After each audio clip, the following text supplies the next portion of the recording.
What is up, everybody? We are back over here on Believe for episode number 4 of this Lions podcast. And today we're going to be diving into this Lions-Seattle Seahawks Monday Night Football matchup. We're going to talk players to watch. We're going to give a prediction. We're going to update the Brian Branch situation and also talk about the Chicago Bears and the Packers-Vikings games over the weekend and the takeaways of the NFC North heading into the Lions' final week before the bye week. So let's get it started. Today's episode is being brought to you by BetUS. So use promo code YouTube150 to get a 150% deposit match on your first deposit. That's promo code YouTube150. Then get a 125% match on your next 2 deposit. These are the current odds for tonight's game. The Detroit Lions are currently favored by 4 points in this game. Now, I don't want to give away my prediction for this game yet, but again, if you use YouTube150, you could place a bet on this. These lines will change with live game betting as well. If you make an account with BetUS, the money line currently minus 210 for the Lions to win this one, with the total being set at 47 points.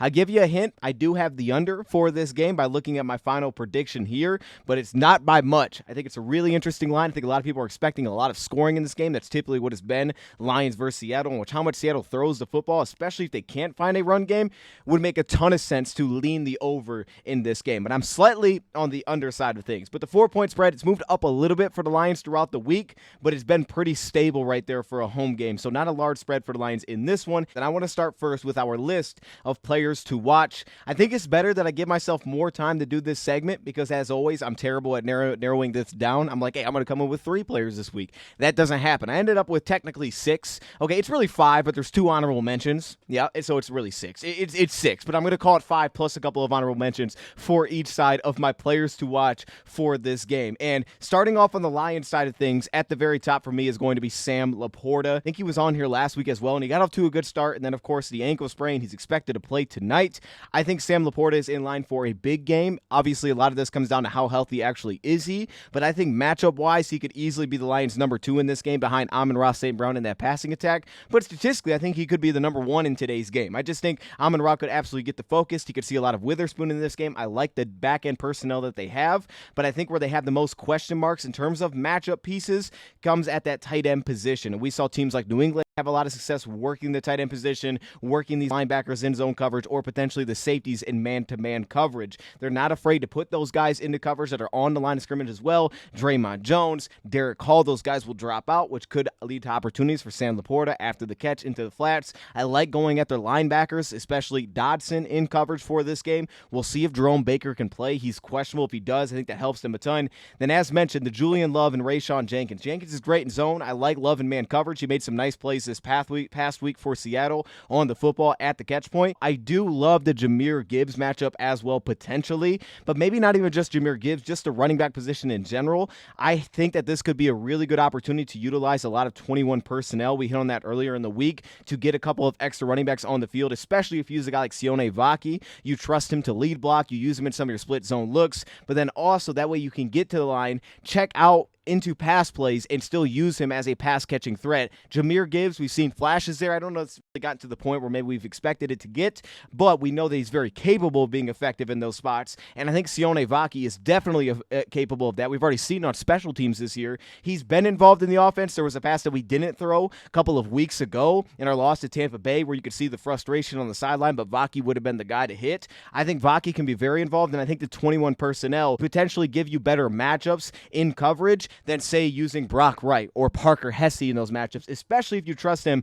to lead run blocks. So I like the running backs that can definitely be really impactful in this game, especially if the Lions go a lot more 11 personnel and try to find those matchups with the pass game, because I think they're going to want to run the football. I think the most simplified matchup for the Lions to have success with consistently is running the football in this game. With the injuries that they have, not having Leonard Williams, not having Byron Murphy, Jaron Reed, Jonathan Hankins, who's played well this season, the best matchup for the Lions on paper should be just simply rushing the football, whether that's outside in stretch zone plays, or maybe they can attack some of these edge rushers that are not there in terms of Boye Mafe and Nwosu on this game and try to get to the edge with Gibbs, or it's simply downhill. I think that's the most consistent matchup on paper for the Lions in this game, depending on how we replace Frank Ragnow for this one, how that left guard position does. However, outside of that, if you do want to pass football, I like 11 personnel, and I think Sam Laporta is in line to have a really good chance to have a big game in this game. We're still kind of waiting for that. Next up, I'm going to go with Meek Robertson for the Lions. We haven't, I don't think, had him on a list yet, so this was the perfect opportunity to do so. Obviously, the talk's about DK Metcalf, and it's about Tyler Lockett, and those guys are phenomenal. So far this season, Seattle being such a pass-heavy offense, especially when teams go to man coverage, I think Jackson Smith and Jigba has just been a huge answer for them. They've had a little bit less consistency, I think, going to the wide receivers versus Smith and Jigba, where you've just seen a lot of consistent success and a lot of trust with that matchup, especially on have-to-have-it downs, third downs, when they're passing football and teams dropping a man coverage. So for me, I think Amik Robertson may be much more so in the mix tonight versus what we've noticed kind of just on the broadcast versions through the first few weeks of the season. He may be thrown into the mix a lot in this game. Plus, you could also throw the aspect of, is Brian Branch doesn't play, we know he'll still handle that slot position role, but also if they do try to expand their game with Kenneth Walker coming back to more of their outside runs, Amik could be thrown into the action a ton, and someone feels like they're going to have to step up to just give us something more in this game without Brian Branch, who's so impactful against the run. So I circle Amik Robertson to be in the action a ton in this game. The Brian Branch news, because I think if Brian Branch doesn't play in this game, obviously, it's massive. I mean, Brian Branch has already been excellent this season. I think arguably he's been the Lions' best player so far this season, maybe outside of Aiden Hutchinson. At very least on the defensive side of the ball, we can go to the offensive side, but he's been just that good. Across the board, Brian Branch has been incredible. And what he adds to this team so far this season at safety has been, for me, flexibility. I mean, he has been arguably our best man coverage player, regardless of player that you want to put out there. Now, he doesn't always get the number one, but in terms of just the ability to step down, play man-to-man, whether that's now versus tight ends, we're seeing that flexibility kind of open up because he wasn't playing at safety in the past. He could step down against slot receivers, wide receivers. He's playing so well in those spots that it's also allowing Kirby to just sit a lot of times into that single high safety role. Aaron Glenn loves to play cover one on third down. He could put Kirby as a single high safety, and he could ask Brian Branch to go play man coverage. And he's been so good in those spots that a lot of times, like, he looks like the best coverage player. He's so instinctual. He undercuts crossing routes, and obviously he has ridiculous ball skills where if a ball gets tipped up in the air, you got to worry about the guy. He gets a pick, against Tampa Bay, sitting over the middle is kind of that robber safety. He's been so good there, and then, of course, his impact against the run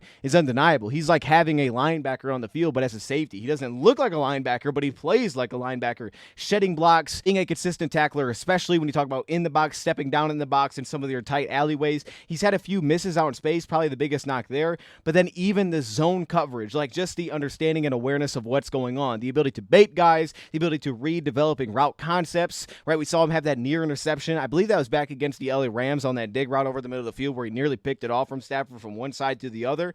That's just who Brian Branch has been. He's been so good, and to me, not having Branch hurts us so much, especially if you want to go and try to simplify it. We want to play man coverage. We want them to try to push the ball down the field, and we want to play that rather than giving them so much efficiency, because one way to really stall efficiency of an offense is play shutdown man coverage, is not having Branch for that flexibility, because now it'll likely be Brandon Joseph. So what could that mean? Well, first off, Brandon Joseph has looked good in the preseason, but we just haven't seen him much in the regular season. We saw him a little bit in this last game because he played a few snaps. Every snap he was out there, the Lions played zone coverage, except for one where they went cover one, and he played as the free safety, and Kirby Joseph rolled down and played man coverage. Now, Kirby has done a really good job at man. So in a lot of ways, this feels like, and you could put him on the players to watch, this is kind of like Kirby Joseph potentially showing, like, here's how expansive my game really is. Look at what I can now do in man coverage. I can step down and play that assignment. You can let Brandon Joseph be the single high safety if you want to, because I can take on this responsibility. Look what I can do against the run. How Brandon Joseph to play is that free safety where he's comfortable and he plays on top of routes. He also has really good ball skills, as we saw back in the preseason. Maybe a little bit less of a versatile matchup piece, but he's fluid back there. So let me take on this responsibility. So to me, this puts a lot more on potentially Kirby Joseph's plate to kind of open that aspect up of his game in this game, or it could change how the Lions do schematically things. And if they're already coming in saying we're going to play a lot more zone this week anyway, you may not feel the impact as much. You still will, because Branch is so good. I mean, I think back to when he's rolling down post snap, kind of into a flat zone. He's breaking up passes against the Rams week 1.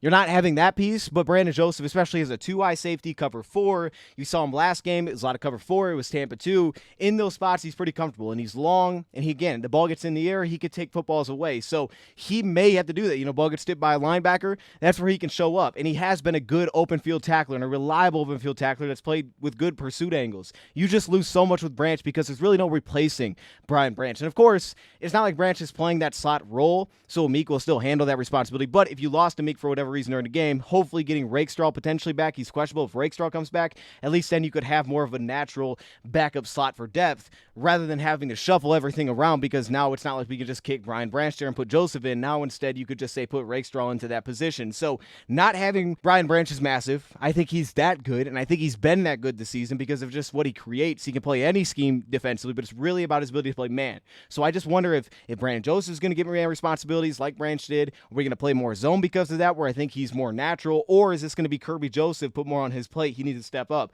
I think it's going to be the third one. I think it's going to be Kirby Joseph who's going to get more on his plate this week. He's going to be asked to do more. And because of that, we're about to find out where Kirby Joseph is at, because I think he's going to be out in the action a ton, even though he's been great so far this season. Next up for me is DJ Reader. I just love this matchup here. I think on the defensive line against Connor Williams, against two guards that haven't performed that well in Lincoln Tomlinson and now Anthony Bradford, I love the matchup with DJ Reader in this game. They have done a lot of inside rushing as a team without Kenneth Walker. I think that could change this week, but the guy that can force them to change that is DJ Reader. He's the guy that can dominate that matchup up front. Really, across the line, I think ideally if you don't have to blitz Seattle, that's what you want to do, and I think that the Lions can, and they should be able to do that just because of where the offensive line is at for Seattle. Without having to bring extra rushers, they should be able to win with their front four. I expect that out of Hutchinson. He's going to see Forsythe, who did well against him last time that we played Seattle, but DJ Reader, not only gets to run, but also as a pass rusher, could absolutely get some wins in the inside, especially if McNeil and Levi play, which it seems like it's trending towards both those guys are going to play.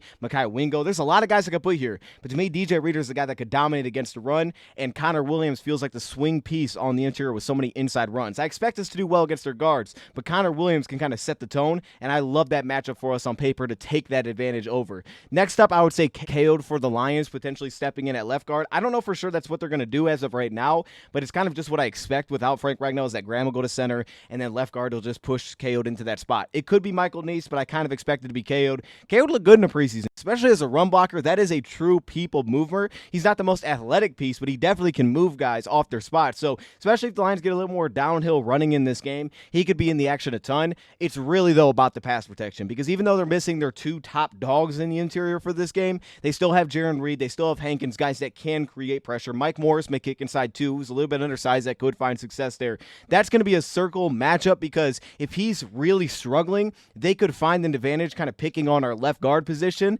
in this game without even having those two great pieces, which could really swing the advantage back in their side. So how does KO handle that matchup? He's another player to watch for me. And then finally for the Lions, I didn't know how to separate this, but it really is just the off-ball linebacker position / that sandbacker position without Derek Barnes. Really, though, Alex Anzalone, Jack Campbell, I feel like they're always on this list, at least one of these two. It's mainly for me coverage, because they throw it so much, because Noah Fant is such a big part of this team. Then, of course, rushing the football, of course, they have Kenneth Walker, so they'll be super involved in this one. I don't think their offense line does a great job of getting to the second level, so these guys have an opportunity to make a lot of plays on the football in this game, but it's really about coverage. It's Campbell, maybe more so for depth, for some of their early play action sets, some of the shot plays don't want to hit, and then really for a guy like Anzalone, but maybe even Campbell too, just leading to a little bit less efficiency for Geno Smith underneath. He's been so efficient and so willing to take the underneath pass and so good at staying on schedule. This is not a great third down team, but they avoid it at such a high rate because they're so consistent on early downs, just getting the ball in their hands, picking up 4 to 5 yards, and Geno makes great reads. We can see a lot of flexibility. Ben Neiman, if he's playing on line of scrimmage, Jalen Reese-Maben, if those guys are Malcolm Rodriguez playing on a line of scrimmage,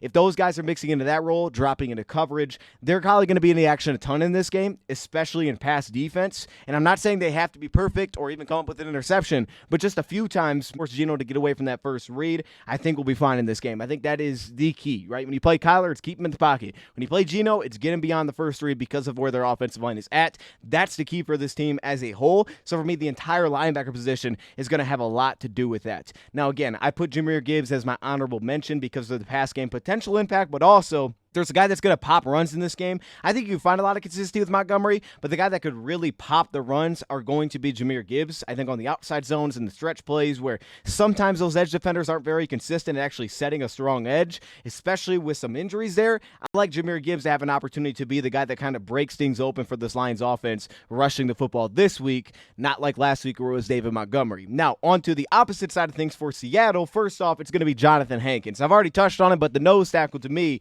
is the key. He is their best interior player right now with where they're at health-wise, maybe their best defensive lineman on the team, and he was the most consistent, productive player on this defensive line when watching Seattle and preparing for this game. How Jonathan Hankins plays, I think, could determine a lot of how our run game looks. If our run game looks sluggish early and we're not seeing a lot of success from Montgomery, it's probably Jonathan Hankins doing a lot of work. Getting Jerome Baker back would help, but I don't think their linebacker position is great against the run. It starts and ends with Hankins for me. Reed will make some splash plays, but Hankins is the circle guy. He's the veteran. He's the guy that can make plays against against the run, and he has this season. He's the big body that's tough to move. I think Jonathan Hankins is the key for the run game. Next up for me, it's Kenneth Walker. Again, I think he opens up what they do schematically. I think the inside runs that we've seen to this point over the last few weeks with Zach Charbonnet is somewhat not having Kenneth Walker. And I think Walker opens up so much versatility within this offense, and obviously all the other things underneath they can do passing the football.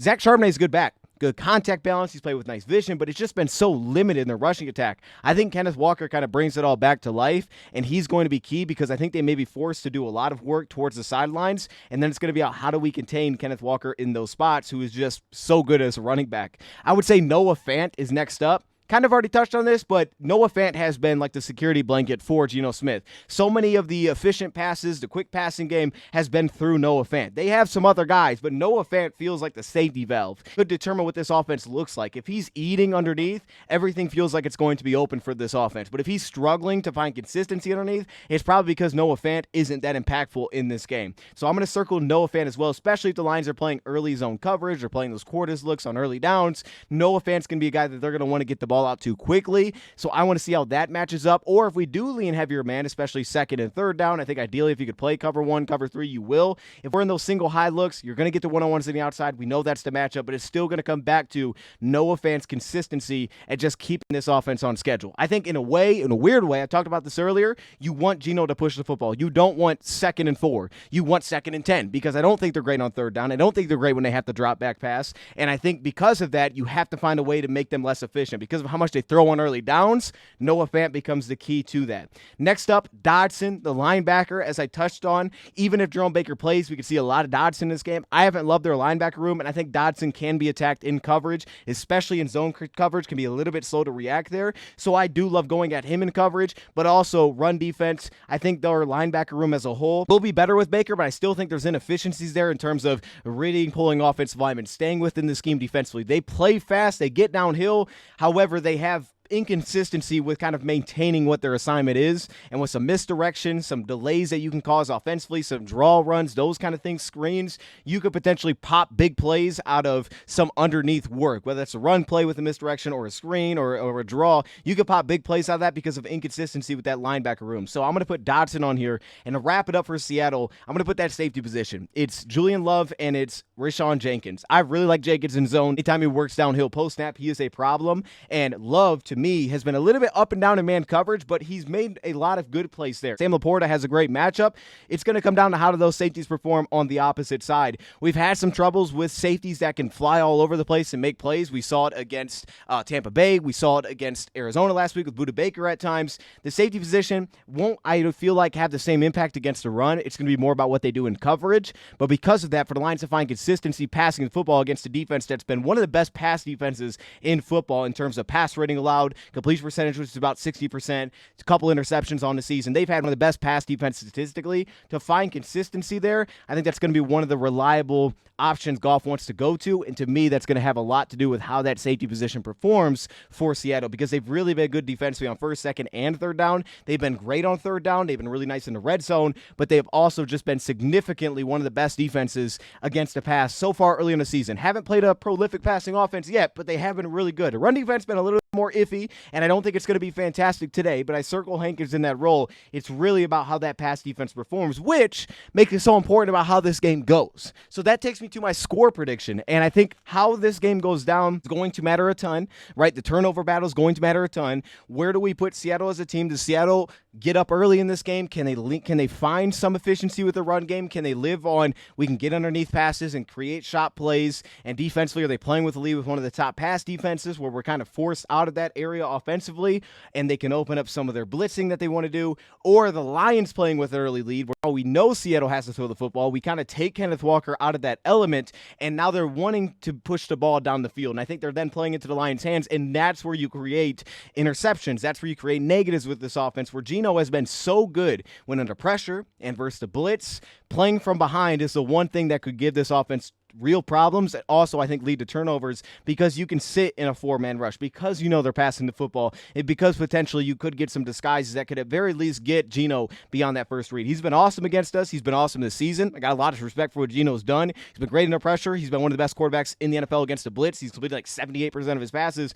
There's not like an easy just do this and then you stop Geno. I think it's more of a game plan whole thing. How does the game go? Do we fall down 14-0 or are we up 14-0? That to me could be the difference. Part of the reason I think the Lions could run away with this game is if they can get up early in this game. So first quarter feels like it's going to be massive as well as that turnover battle, which it always is. Which leads me to my score prediction, which is still the Detroit Lions winning this game, and I have it at 28-16. I know during the week I had it 34-10. That felt a little crazy, and really once I got finished watching Seattle's offense this season, I couldn't give them 10 points. This is just too effective of an offense. But I think what holds the score down, believing that the Lions can build a lead in the first half, and because of that, they can kind of lean on that and potentially create separation as this game rolls along. That's how I think they get to this score, because I think in a lot of ways, Seattle's a heck of a football team. They're great pass defense. Geno's been awesome this season, a ridiculous amount of weapons, and now Kenneth Walker is back. They don't have a lot of holes as a team. But the Lions can play with the lead, lean into probably the worst part of this Seattle defense, which is their run defense, and make Geno play against a four-man rush, but at a four-man rush, I can pin their ears back and not have to worry about the run.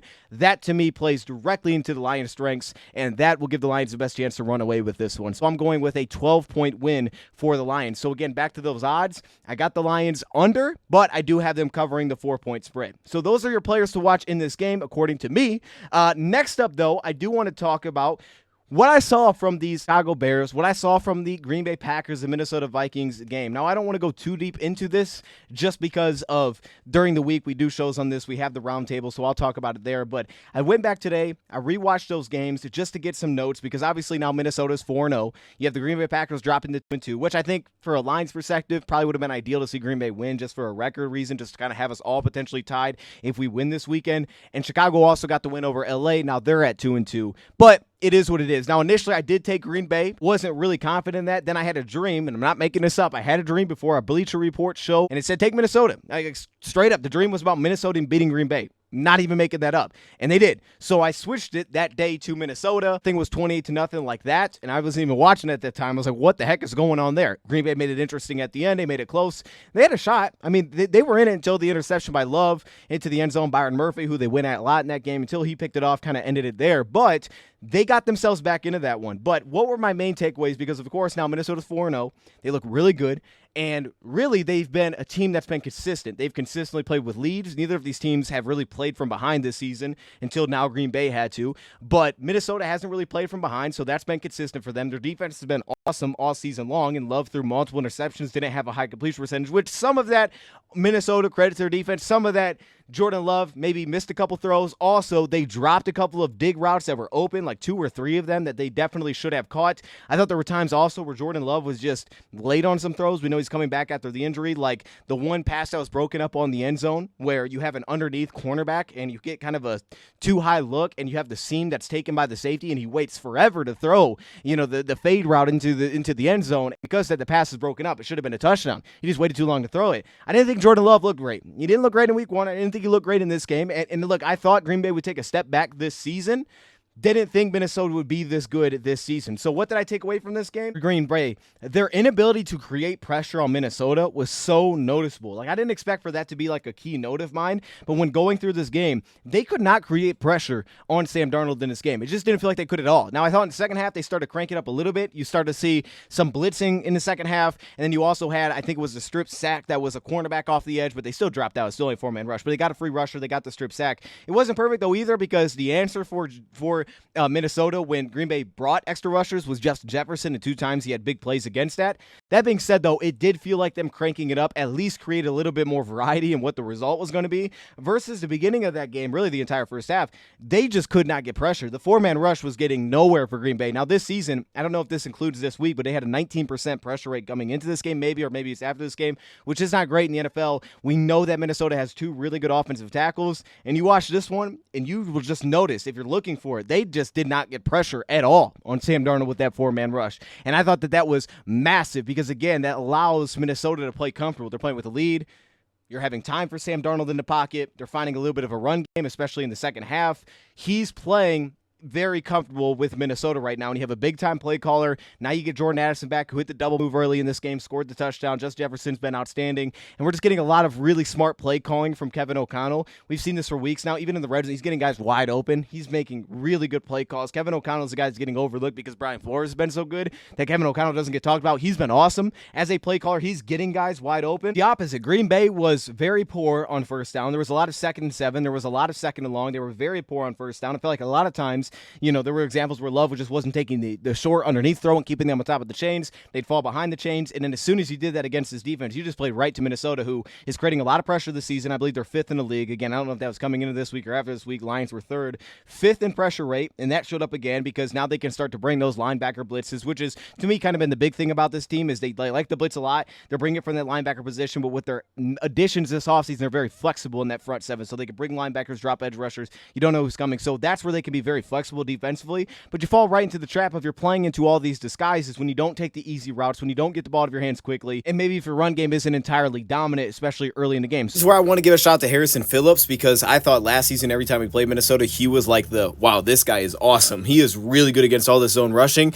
He's been, again, very impactful this season. They were just very poor on first down, inconsistent. They needed to get a lot of easier passes. It wasn't that I thought that Minnesota was doing things defensively like I've never seen before, and this wasn't looking at the All-22, but just looking at the broadcast. Like, you've seen these coverage drops. We've seen these coverages where teams will show the blitz and then drop out into Tampa 2. They did that in this game. We saw it. They had a lot of cover 4 looks, which is seemingly opened up a lot of the dig routes, which Green Bay just did not connect on in this game. So it wasn't like I thought Minnesota was doing things that I've never seen before in terms of coverage. It's just that you play into that so much and you get yourself into trouble. Now, what Minnesota did do well outside of the linebacker blitzing, which has been good, and they're getting a lot of pressure, is also the fact that they're back end playing this off coverage, sitting in zone coverage, and allowing things to kind of happen underneath and then just breaking on routes. They're making a lot of plays at the catch point where, again, the ball has to be out on time. You're throwing these up for grabs kind of passes, and these passes are getting broken up. You either got to get the ball out underneath and get positive yards to make it 2nd and 5, 2nd and 4, or you have to be on time with these throws because these guys are breaking on routes. They're making great plays on the football. Playmakers in the back end, where if you look at the personnel's not bad at corner. With Stephon Gilmore and Byron Murphy, those guys are playing well at cornerback. They have a really strong cornerback room that's just really good at making plays on the football, and it feels like they're maybe minimizing some of their concerns in terms of like, oh, if this guy was one-on-one, would he get beat? Because they're allowing things to kind of play in front of them, and then they're breaking on the football. And again, they're going into those disguised coverage looks. I've liked most about Minnesota so far has been the linebacker room, though. As I said, new acquisitions. Ruger Hill had a beautiful interception, the former New Orleans Saint, which was seemingly a Tampa 2 look. But what I loved about it is that same kind of dagger concept that Green Bay tried to go at earlier, which I don't think they converted because I think they dropped the pass or it was like a miss from Jordan Love. They went back to it again, and this time it was intercepted because the linebacker adjusted to it. He didn't carry the seam. He dropped it off. He gets an interception. That's what I've liked about this Minnesota room is the linebackers. They blitz. They're versatile. They're learning when they're out there, and they're playing really fast. That's what this entire defense just feels like is playing fast. It's playing into their strengths. The linebackers are flying around and getting better, and they're allowing them to just be super aggressive. And in the back end, they're letting things happen in front of them, and they're crashing on making plays on the football. A lot of zone coverage, seemingly, from what they do defensively with some disguised looks. So for me, when you play Minnesota, you have to limit those situations. You have to be much more efficient on first down. And I thought for Green Bay, once they started to kind of find that, they found some success. But my goodness, they didn't find nearly enough of that in the first half. And some of that, I think, was just Jordan Love just coming back. I just didn't think Love looked great in this game. You really have to run the football against this team because it's not like Minnesota is going to set you up with great opportunities, right? Minnesota's done a great job of they're winning the turnover battle a lot of times, and they're playing with great field position, right? They're not setting you up. Green Bay in this game misses 2 field goals early. All of a sudden, look, it's 21-6. That's not great, but it should have been 21-6. It's 21-0, because you leave a couple of field goals out there. Like, that's the kind of thing you clearly can't do against Minnesota because teams are falling into holes. Minnesota's not playing from behind. I mean, I thought Jordan Love was forcing some passes, but I thought once they really just got the ball to their hands, they got Tucker Kraft involved, and they allowed him to just do things after the catch, they started to open things up. Now, they went at Byron Murphy. He had the game-sealing interception, but he also gave up a big play in this game. They went after that a little bit in this one. We saw Minnesota had the muff punt, which set up Green Bay to score going into half, but even there, they had an immediate flag, and they backed themselves up. Like, you clearly can't shoot yourself in the foot against Minnesota because right now they're then scoring on offense. They got off to such a hot start. Like, this is just not the game to get into against Minnesota. Where Green Bay found some success rushing the football, that's not the game clearly that you want to play against this Minnesota team, is finding yourself in this kind of massive defensive hold. Overall, like Minnesota, a lot of zone coverage. I think they're playing through their personnel really well, and they're playing with a lot of leads. Darnold is playing well. They're finding much more of a run game than they had last season. Justin Jefferson's kind of an answer for everything, but I think really a lot of it's still been Kevin O'Connell has just looked great. I think when teams do start to bring pressure, he's finding mesh routes. He's finding routes to get guys open, right? He's feel like he's on top of everything. They're getting really good screen routes early in games. We're just playing really smart offensively, and then defensively, again, the linebackers jumping gaps, blitzing for the run,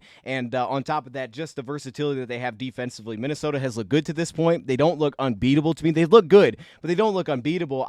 For one, I didn't think Green Bay was going to be that good this season. They're coming off a couple wins against a couple of probably bad teams, but they found their run game. They kind of leaned onto that. Meanwhile, Jordan Love just didn't look fantastic, but it was a different way than I expected Green Bay to struggle this year. So that's where I want to give credit to Minnesota, because I thought Green Bay would have issues with more man coverage, and look, the receivers didn't look like these world beaters in this game, to be honest. None of them seem to kind of rise to the occasion as well. Like, they left plays out there. Wicks left plays out there, had a drop on a crossing route in the red zone. Like, they didn't step up. They didn't look like this great receiving room that we were told that they had. So to me, Minnesota looks really good. They look really sound. They know exactly who they are, but I still want to see teams get on top of this team and then see how it plays out. I'm not necessarily overly concerned with Minnesota, because I just feel like I know how they play, and you just have to be efficient against this team. It just feels that simple because of the zone, because of the different blitzing. They're just playing sound football. Sam is letting it rip. He's making some questionable decisions too when you can do it. Green Bay had a dropped interception beginning of this game. They catch that, this game may change immediately. I don't want to hate on Minnesota, but I just feel like it's not insane, but they're playing well. And then Green Bay on the other side. And I didn't think they'd be fantastic this season, but their inability to create pressure in this game was concerning. Maybe that's the one personnel thing for Minnesota you should really give credit to, is the fact that their offensive line is great. And to this point in the season, every time they play good pass rushers, they've kind of just shut it down. And it's like, you don't really notice it. So that's where Minnesota, to me, is really kind of, you felt their presence in that sense. Now, on to Chicago, who got the win over LA, which, watching this game back, Mike, I don't even know how they won this football game. I'm going to be completely honest. They won the game. I don't know how they won the game. LA is a mess. LA is a mess right now with their injuries. They basically have no drop-back passing game at all. They had tons of success play action in this game. Tutu Atwell was going to work in this one. And I think the one concern thing that really popped out to me, and it's kind of been like this, now going back to last week with Chicago's defensively, I know they're a great defense. I thought Chicago would make the playoffs because a lot of that. I love their defense. That being said, I don't think they've looked elite to this point, so I think their run defense didn't look fantastic in this game, at least to the point where maybe I expected it to go. That being said, though, they still look like a good defense. They just didn't look like elite in this game. That's kind of just the one little thing about the defense. Like the play action, the run game, they didn't look fantastic at slowing that down. It's just that it seemed like LA couldn't drop back pass. Whenever they had to, it was a disaster, and clearly at the end of the game when they had to, it was a disaster. They couldn't pass protect at all. Montez Sweat got the first sack, forced fumble. That set up Chicago, and then at the end of the game, Taylor had the hit, which led to the interception. LA just had no drop-back passing game. But I thought the big thing for Chicago in this game was they found easy plays. And that's, for me, that's what I've been looking for Chicago for weeks now. Like, if Chicago's going to win, dude, you have to get easy plays. Everything looks so long for Caleb. It looks like he wants to shot play all the time, and it's just like they have to get the ball in their hands. They have to get positive yards. So many teams that can come down to this. Just get the ball out of your hands. And in this game, I thought there was a clear emphasis on doing that. Now, obviously, they found some run game. They weren't, like, moving around L.A. But on paper, it was like, that's probably where this is the game to do it. Like, if you're going to find a run game, this game, do it. And I give credit, they did. And they stuck to it. And they established it to the point where they basically walked it off in a way with DeAndre Swift taking off to the end zone and going up 2 scores, right, on like an outside zone run. So I'll give them credit because they stuck with it there. But they made it so much simpler for Caleb Williams in this game. I didn't think Caleb played well, to be honest. I thought he was okay. I didn't walk away thinking Caleb was great because they won the football game. It was just a lot of got the ball out of his hands, right? One of his best throws, maybe his best throw was one to Keenan at the very beginning. They ran like a stick concept and he hit Keenan on a quick hitch. That was beautiful, but they got the ball out of his hands. They ran a lot of screens. They got Swift going there, who ultimately broke one big screen. It still wasn't great offensively, but it was just getting the ball out of his hands, not looking for the shot play, because really outside the DJ Moore back of the end zone, which was like, 20 yards out, they connected on like none of their shot plays. Like none of them even seemed really close on any of their shot plays. But they got the ball out of their hands and they stuck to trying to establish and stay consistent with the run. And because of that, tied along with a good defense, they ended up winning this football game because they really just did enough to win this game. LA went out there, missed a couple field goals. They left points out there twice. Flip it around, they won a turnover battle, 2-0 in this game, right? The strip sack and the interception at the end of the game. So they did what they had to, and that was the biggest thing for Caleb, is he didn't turn the ball over. It wasn't the ball was flying all over the place. They had a couple good plays, but they also had some negatives that put him into trouble. They never did that. They played very comfortable throughout this entire game, and I think the fact that they stuck to it and established it for the entirety of the game was the biggest difference, because the run game seemingly kind of opened up and found some like real consistency as the game rolled along. Chicago, had some help. They had a couple of defensive holding penalties, which 2 sacks on a couple of defensive holding penalties. They also had a DPI in the end zone, which helped them out go offensively. Again, their offense didn't look good, but it was just enough. It was just get the ball out, be efficient. Let's not put ourselves in harm's way. Even the times Caleb got sacked, it didn't feel like it was like immediate pressure. It kind of just felt like he was holding the ball a little bit too long. So that was the big thing with Chicago, is they just got to a point. It's like you have to play like this kind of brand to like get wins against teams that you probably should beat. Like this is how you're going to have to get them, it felt like. And that's how they were able, I think, to go get this game. Right? They really minimized the Rams creating any kind of pressure. You didn't really feel it on any of their play action attempts. And even though the Rams found success play action, they found some success running where they tightened up when they needed to. Chicago had really timely blitzing, which was probably the biggest thing I'd give to their defense. There was just timely plays, timely blitzes that were key. They had the unblocked rusher that kind of shut down a drive, forced the field goal to make it a 6-point game for the LA Rams, and they were good in the red zone. They had the 1 touchdown in the red zone, which was their 1 touchdown of the game, but they were settled for a lot of field goals. They ran the ball in, and the other one they got stopped, which LA has been really shaky in the red zone anyway. But again, they can't really lead on their run, which kind of makes it a problem. But I thought Chicago did enough to win. Their defense is still good, and it was just a right step in the right direction for more consistency. But I didn't walk away thinking like, wow, Caleb looked incredible in this game. I don't even know if I felt like this was his best game. It was just like the way they had to play to go win this game, which is a great step for Chicago. So overall, that's where the NFC North is at. Lions, got to get this one, right? Got to stay right there in the mix. And if you do go get this one, you'll be in a spot where you're in second place of the division. You're a game back from Minnesota, and that's the spot we want to be in, where that way we play Minnesota, we can go take the lead in this division. So with that being said, let me know your thoughts in the comments below. Appreciate everybody watching. Thank you, Brad, for watching, and I'm out.